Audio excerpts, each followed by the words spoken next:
So, guys, welcome back to another episode of the Ike MMA podcast. And I'm joined in the studio today by amateur mixed martial arts fighter Viktor Zacharia. Did I get that right? Yeah, That's yeah. perfect. And you're joining me from Cyprus. Victor, how you feeling? How you doing? Pretty good, pretty good. Yeah, just came out to do some medicals and going back to training on Monday.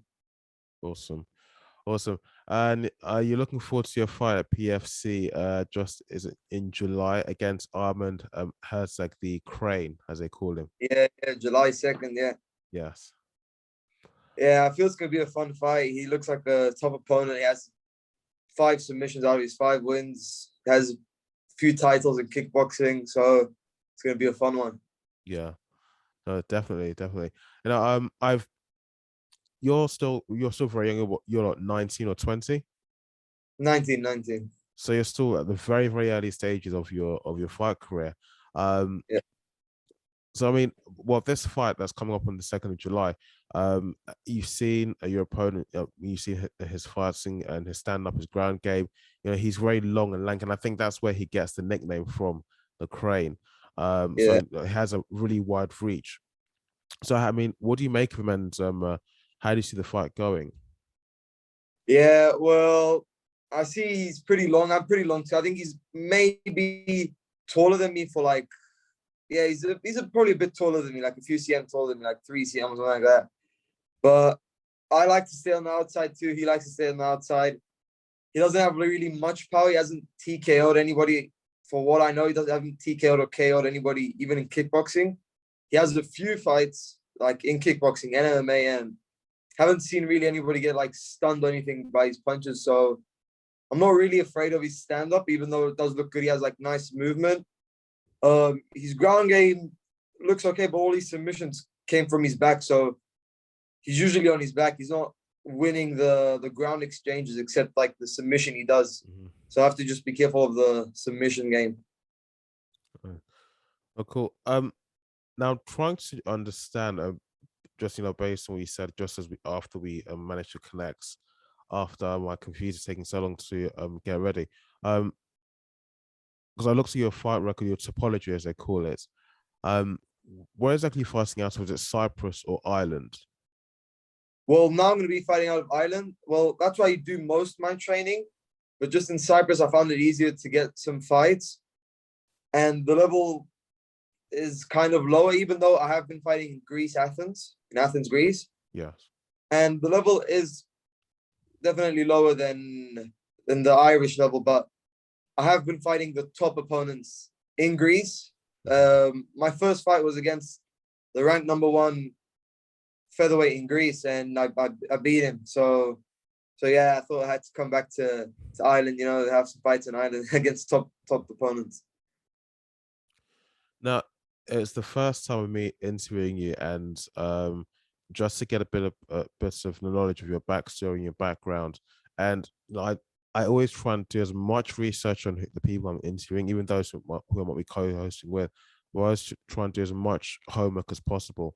Um, can you give me just a brief, tell us about a bit of a backstory and what exactly interested you in combat sports?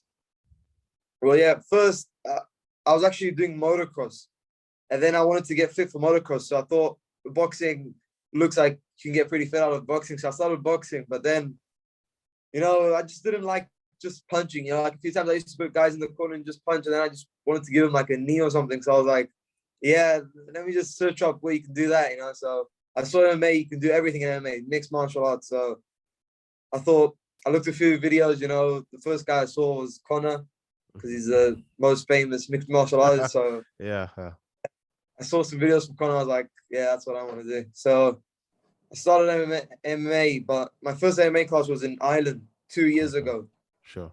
So my dad was really supportive with me deciding to do MMA because I was doing pretty good in boxing and kickboxing here.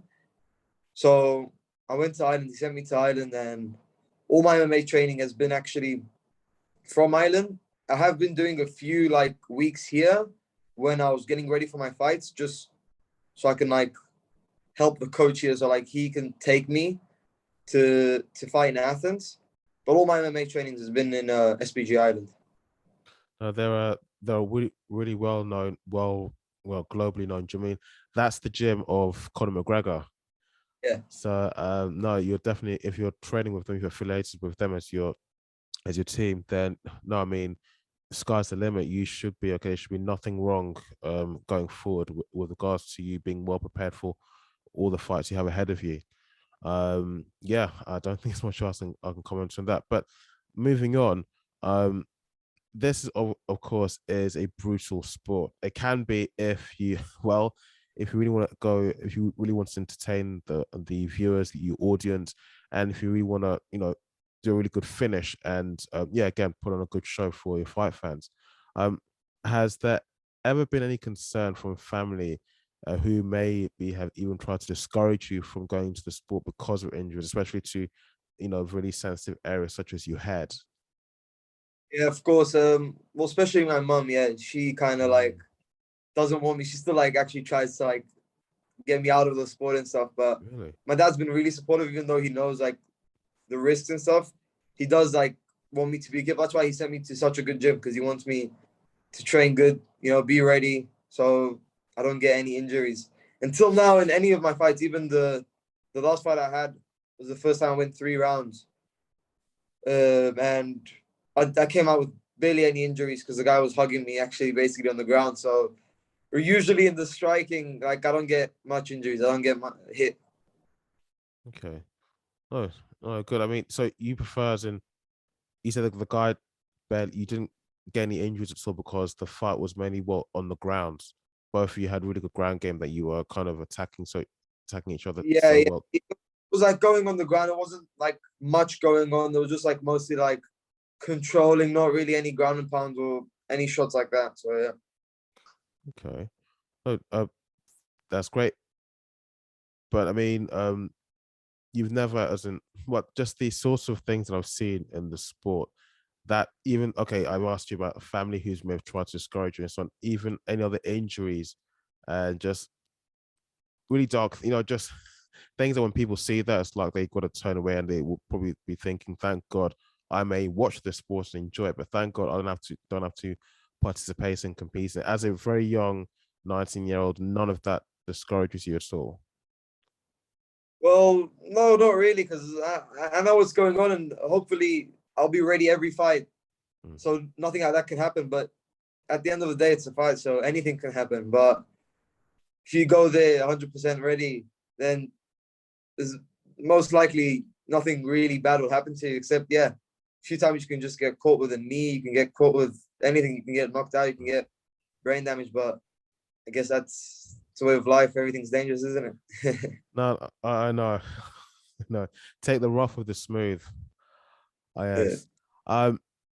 So your fight coming up on the 2nd of July against Armand, would I say no, I don't think it's a bit too early to talk about preparations and if you are preparing for and how fight camp is going. But how is that going in nutrition, training? So I usually come and go, kind of. So from Cyprus to Ireland, I come back to Cyprus, chill for a bit, then go back to Ireland. And I was already in Ireland training really hard. Whenever I'm there, I train hard because the level there is just really high. And because I do with the pro team, everybody there is it's professional. Everybody's doing it for a career. So you can't go there and go into training relaxed or like, oh, today I'm just gonna go easy and stuff. There's nothing like that there. You have to go in every training 100%, give you 100% and train. So I was already getting ready. Premier FC sent me a message for August. I accepted. I said, yeah, just find me the opponent. I'll confirm with my coach and I'll say, yeah, go, let's say. And then after 2 days, they sent me a message.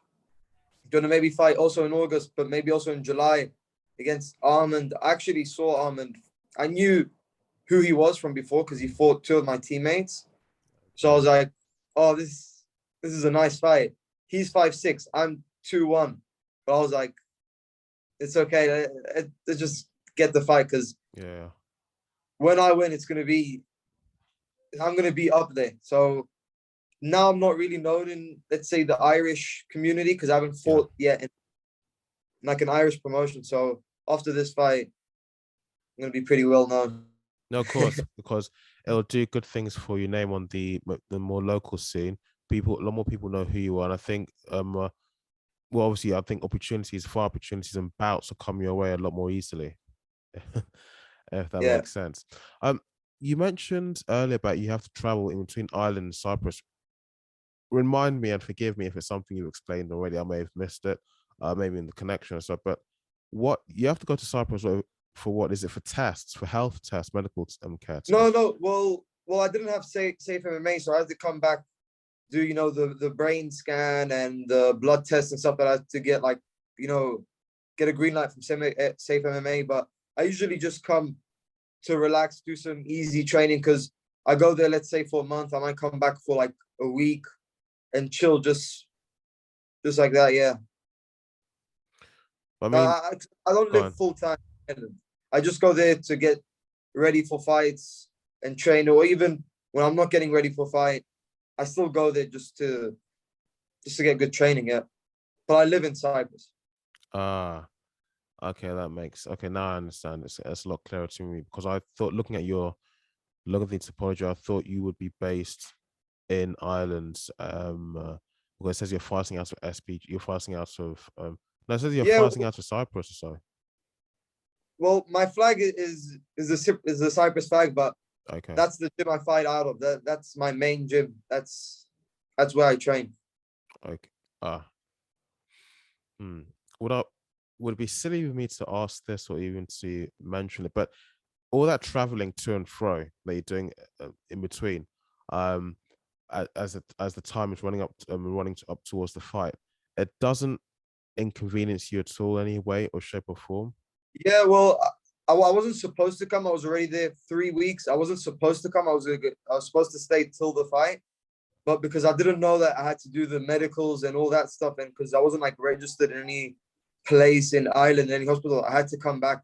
So I actually didn't want to come back, but I had to come back. So I arranged Friday night. I left. Mhm. So Saturday, Sunday, I just do a training Sunday. I don't. No, I just do a training Saturday. I don't train Sunday. So I'm not really missing anything. I just miss Saturday's training, but Monday I'll be back, and Monday night I'm doing jujitsu. So I'm Okay, back in Ireland Monday night training again. okay. Hey, well, just so as long as as I say, eye on the prize, stay focused, and don't let anything don't fade away or become again what's it don't become distracted Yeah, yeah. by anything else. So what about making weights? Because I do hear some. I mean, for this fight, do you need to make weight? Do you need to go up and weight, come down in weights? I mean, what do you walk around normally at? Well, I walk around maybe 74, 75, somewhere around there, like on the bad days. So lately, like when I'm in Ireland, I really clean. I cook every day for myself. So when I was down there, I was about like 71, 72, and I'm still about 71, 72. And I usually fight featherweight. So that's the day before weigh-ins. So I'm going to be fighting at 70 for the first time. Because it's same day weigh-ins in the morning. Sure. So I don't really have to cut weight. I might cut like 1 kg or so. And yeah, just that. Um, you never had to. I know you only had 2 or 3 fights on your belt, but you've never pushed yourself to make weight. Maybe okay, let's say maybe you get a fight, an opportunity comes in a short space of time, short notice. That sort of scenario, for example, you never push yourself to make weights so hard that maybe on weigh-in day, when you're stepping onto the scale, you are fainting. You just feel so empty and so tired. Never. Yeah, that happened on my second fight actually. Um, I was about 72, started water cutting at about like 72 kilos. And I had to lose a lot of water. And I didn't really do it with the best way. I didn't like, well, I didn't rehydrate myself in the best way, but Yeah. I did lose kilos kind of a hard way because I'm still from Cyprus. I had to fly to Greece.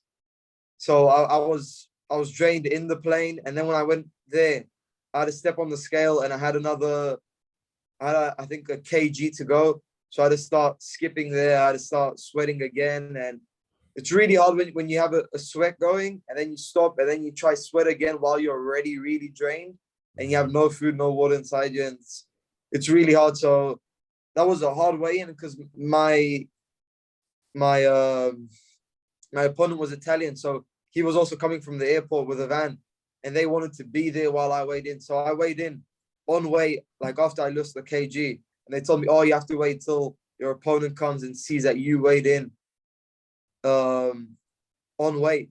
So I had to wait for him, and because it was taking too long, I was like, let's just film it. I'm not waiting any longer on weight, because they had me waiting there on weight. And they were telling me, no, don't drink water, don't eat, let your opponent come so you can see it live, because he wasn't going to believe or something like that. So I told them, yeah, fuck that, video call him. So they video called him. And I stepped on the scale and they were like, oh, yeah, okay. And then by the time they came, I already started drinking my water and stuff. He weighed in. And then the next day in the fight, I TKO'd him first round. And they were asking me, oh, how much did you weigh? You lose 10 kilos for amateur fight and stuff. And I was like, well, I take this serious, No, you're right. When you say that, you remind me about the Charles Oliveira situation that happened a few weeks ago, how he missed weight by just half a pound or or quarter of a kilogram, because it's different units we use here in the UK to what they use in the US.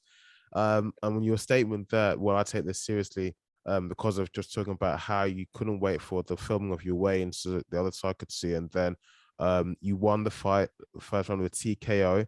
And people are asking, how did you win the fight, this, that way, and this, and blah, blah, blah. And then you came up with the answer saying, well, I take this fight really seriously. I was thinking about the Charles Oliveira situation. That doesn't mean that if he didn't make weight like he should have done for the fight, doesn't mean that he didn't take it seriously either. Well, him not weighing in, but like, if they're saying like, oh, you lost too much weight, you did too much of a big water cut, why did you go to featherweight and not fight at lightweight? They were kind of like trying to say that I lost too much weight, that I should have been fighting a category higher.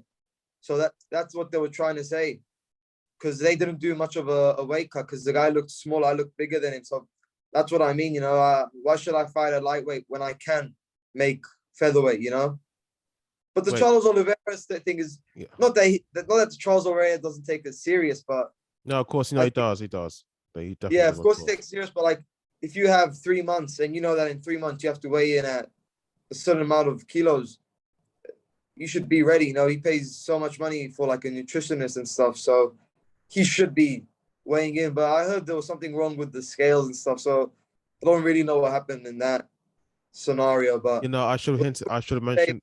Go on, no, finish what you're saying. Yeah, what they were trying to say is that I should have been fighting at lightweight, but if I can make featherweight while I'm amateur, why should I be fighting in a category higher? Like, I can lose how much kilos I want, Some people are still criticizing you for fighting or even winning in the wrong weight class, despite the fact that you'd won that fight. Yeah, he's coaching him. They were asking me, oh, how much do you weigh now in cage? How much do you weigh? And then I saw his post after the fight. They were like, oh yeah, our student fought very good, but he fought against an opponent that lost 10 kgs for an amateur fight. Even if I lost 20 kgs for an amateur fight, I still lost the weight. I still made weight. So I don't see what the problem with that is, Who I know this should sound like nothing to me, because I still consider myself to be a very novice combat sports fan. So I try to be very cautious with what I say. But the people who are asking these questions, were they journalists and like in the post-fight interview, are they just random fans, random people? No, that was my opponent and his coach.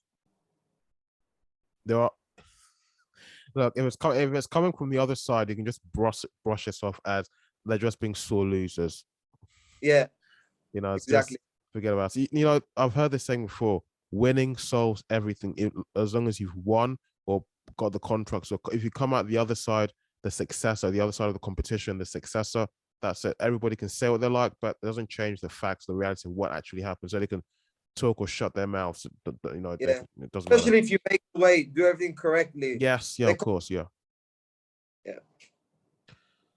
So something came into my mind just the other day. I was listening to another interview, and I thought, you're still very, as I said before, you're still very young in your fight career. But I'm sure you've heard of the kind of conversations people have been having about open scoring. What's your take on that? I mean, is that something you'd like to see in the sport in the future as someone who's just coming onto the scene? So you mean like other people decide No, the outcome? the open scoring whereby I've got, and people may bash me for this in the comment section. Um, Almost like whereby you see the scores before I think the winner of that particular competition fight or bout is confirmed, is announced, that sort of thing. Yeah. So you see the scores beforehand. Well, I don't know. I don't know if that makes a difference. Like, I don't really know because what's gonna change if the judges like already wrote down the score? You know, are they gonna tell them like no, change the score? I don't really know. I usually end my fights and finishes, so I don't know if that bothers me Yeah, or not. no. I think if you end the fight and the finish, that makes more sense. It's easier to judge that fight because the Yeah, winner is clear. The person who won the yeah, fight is clear, So there's not going to be any toing and froing about that. This person should have got this more points. That person should have lost points here, and they know the one is clear, so everybody shuts up. yeah. What I think should change is how we score takedowns and how we score like striking. So if I'm beating someone up, this happened in my last fight. I was winning 2 minutes striking. It wasn't really me hurting him like combo after combo after combo. It was me just winning striking, controlling the fight, controlling the center of the cage and stuff.